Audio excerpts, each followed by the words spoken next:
এখন অনেকে নির্বাচন হবে কিনা, বাধা দেব, করতে দেব না, ভেতরে ভেতরে খবর নিয়ে দেখেন তাদের 3টা ভোটও নেই। বন্ধুগণ, জিয়াউর রহমানের কৃতিত্ব, তার গুণ অল্প কথায় বলে শেষ করা যাবে না। বহু বই লেখা হয়েছে, তার বই নিয়ে রিসার্চ, তার কাজ নিয়ে রিসার্চও হয়েছে অনেক। তিনি একটা তলাবিহীন ঝুড়িকে একটা সম্ভাবনাময় রাষ্ট্রে পরিণত করেছিলেন, একটা স্টেট অফ পোটেনশিয়াল একটা অবস্থায় তৈরি করেছিলেন। তিনি গণতন্ত্রকে মুক্তি দিয়েছিলেন, বহুদলীয় গণতন্ত্র দিয়েছিলেন একদলীয় ব্যবস্থা থেকে। সংবাদপত্র সমস্ত খুলে দিয়েছিলেন। আজকে যে এত আপনার এই যে সমস্ত ক্যামেরা ছিল না, মাত্র 4টা, এবং সেটা নিয়ন্ত্রিত, কথা কেউ বলতে পারত না। রক্ষী বাহিনী তৈরি করা হয়েছিল, ভুলে গেলে চলবে না, এগুলো বারবার বলতে হবে। সেই রক্ষী বাহিনী সেদিন যারাই ভিন্ন কথা বলতো, বিরোধিতা করত, তাদেরকে তুলে নিয়ে গিয়ে নির্মম নির্যাতন করে হত্যা করত।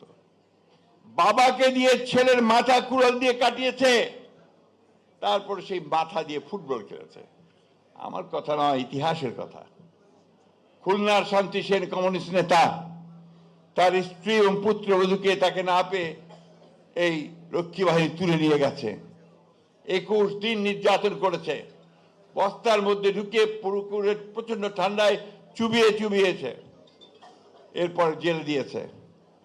আমাদের ব্যারিস্টার মওদুদ আহমেদ যখন হেভিয়াস কর্পাস করলেন, কেস করলেন, তখন দেবেশ ভট্টাচার্য, আমাদের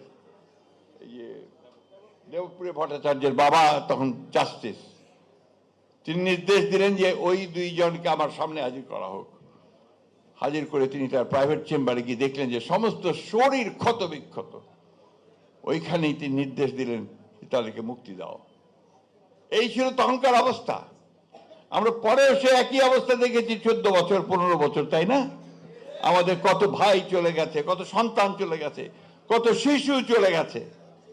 কালকে পত্রিকা এসেছে আমাদের নেতা তারেক রহমান সাহেব ওই মায়ের ডাকের একটা অনুষ্ঠানে তিনি কাঁদছেন, কারণ সেই বাচ্চাগুলো ডুকরে ডুকরে বলছে যে আমি আমার বাবাকে দেখতে চাই।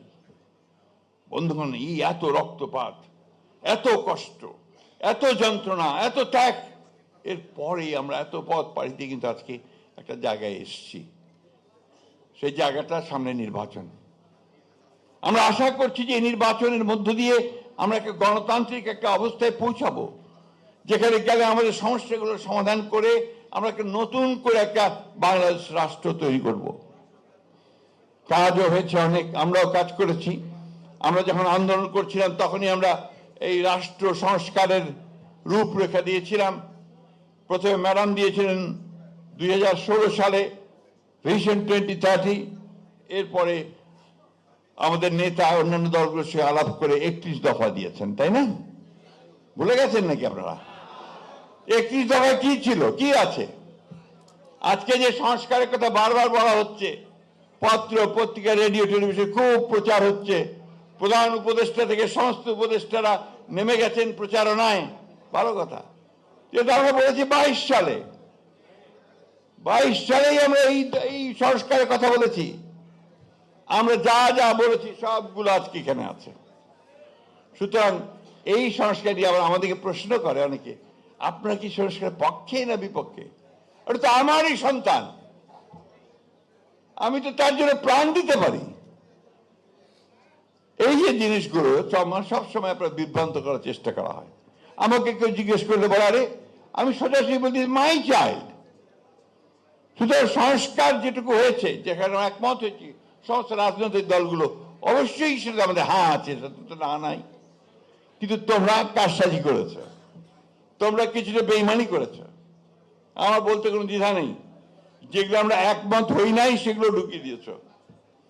তারপরে আমরা কিন্তু মেনে নিয়েছি যে ঠিক আছে, দেশের বৃহত্তর স্বার্থে, জনগণের বৃহত্তর স্বার্থে আমাদের কাছে যেটা গ্রহণযোগ্য নয় সেটাও আমরা মেনে নিয়েছি। ঠিক আছে, পরে পার্লামেন্টে গিয়ে দেখা যাবে। আমি যে কথাই বলতে চাই যে আজকে একটা অর্কেস্ট্রেট একটা প্রচারণা, পরিকল্পিতভাবে একটা প্রচারণা হচ্ছে বিএনপির বিরুদ্ধে। কারণ বিএনপি তো এখন ওদের সবচেয়ে বড় শত্রু। কারণ নির্বাচন হয়ে বিএনপি ল্যান্ডস্লাইড ভিক্টরি পাবে, পাবে কিনা? কি আসতে কেন জোর নাই গলায়? তো এই ল্যান্ডস্লাইড ভিক্টরি বিএনপি পাবে, সেই কারণে শুরু হয়েছে। আর সবচেয়ে বেশি দুষ্টামিগুলো কারা করছে? যারা অতীতে বাংলাদেশকে স্বীকার করে নাই, যারা বাংলাদেশের স্বাধীনতাতে বিশ্বাসই করে নাই, এবং ওই সময় যে আপনাদের বললেন যে কত মানুষ মেরেছে, আমাদের মা বোনদের কতজনের সম্ভ্রমহানি করেছে, কতজনকে পাকিস্তান হানাদার বাহিনীর হাতে আমাদের মা বোনদের তুলে দিয়েছে, সেই হিসাব আমরা ভুলি নাই। তারপরেও আমরা মনে করি যে রাজনীতি করছেন, রাজনীতি করেন সিধা রাস্তায় করেন, ধর্মকে ব্যবহার করে মানুষকে বিভ্রান্ত করে ভুল বুঝিয়ে দাড়ি পাল্লায় ভোট দিলে নাকি বেহেশতে যেতে হবে। হ্যাঁ হ্যাঁ, চিন্তা করেন। তাহলে আর আমার নামাজ পড়া, আল্লাহর কাছে কমপ্লিট সারেন্ডার করা, ইমান আনা, এগুলোর দরকার নাই নাকি? আমাদের এখানে অনেকে আছেন, তারা ভালো বলতে পারবেন। বন্ধুগণ, এরা হচ্ছে এই মুনাফিকি করে, এই মানুষকে ভুল বোঝায়, ভ্রান্তি বোঝায়, দিয়ে তারা এই সমস্ত করে বরাবর। আজকে না, পাকিস্তান আন্দোলন যখন হয়, ভারতবর্ষ যখন স্বাধীন হচ্ছে, যখন জিন্না লড়াই করছেন মুসলমানদের আবাসস্থল পাকিস্তানের জন্য, তখন তাদের নেতা মৌলানা মওদুদি পাকিস্তান আন্দোলনে করেননি, বিরোধিতা করেছেন। আমি কথাগুলো বলতাম না, আজকে বলতে বাধ্য হচ্ছি, কারণ তারা এই কথাগুলো আজকে বিভিন্নভাবে বিএনপিকে মিথ্যা প্রচার করে। বাংলাদেশ স্বাধীনতা যুদ্ধ করেছে প্রতিটি মানুষ, তখন তারা বিরোধিতা করেছে, ঠিক না? আজকে যখন বাংলাদেশের মানুষ উন্মুখ হয়ে আছে যে বাংলাদেশি জাতীয়তাবাদের রাজনীতি, তারেক রহমানের নতুন রাজনীতি, আধুনিক রাজনীতি যা বাংলাদেশকে পাল্টে দেবে, তা গ্রহণ করবার জন্য উন্মুখ হয়ে আছে, তখন তারা আবার সেটাকে বিভ্রান্ত করার চেষ্টা করছে ধর্মের নাম দিয়ে। আমাদের কথা খুব পরিষ্কার, আমরা ধর্মে বিশ্বাস করি। আমাদের নেতা যারা প্রেসিডেন্ট জিয়া রহমান সাহেব, তিনি প্রথম কোরআন শরীফে কথা বলেছেন সংবিধানে, তিনি প্রথম সংবিধানের মধ্যে বিসমিল্লাহির রহমানির রহিম দিয়েছেন, তিনি প্রথম আল্লাহর উপর অবিচল আস্থা বিশ্বাসের কথা বলেছেন, ঠিক না? এবং আমরা সব সময় সেইভাবে এই দেশে কাজ করেছি। বক্তব্য বাড়াবো না। আজকে এই সময়ে আর মাত্র আমি হিসাব করছিলাম 23 দিন আছে নির্বাচনের। এখন অনেকে নির্বাচন হবে কিনা, বাধা দেব, করতে দেব না, ভেতরে ভেতরে খবর নিয়ে দেখেন তাদের 3টা ভোটও নেই। ওরা আবার বড় গোড়ায় বড় নির্বাচন হতে দেব না। ভাই হোক, নির্বাচন দেখা যাক কে কতটা ভোট পায়। আমরা তো সেই জন্য আমরা ভোটের জন্য উন্মুখ হয়ে আছি। আমরা নির্বাচন চাই, আমরা যাব জনগণের কাছে। জনগণ যদি আমাদেরকে গ্রহণ করে, আমরা আছি, জনগণ যদি বাদ দেয়, বাদ দিয়ে দেবো, আমরা বিরোধী দলে থাকবো, তাই না?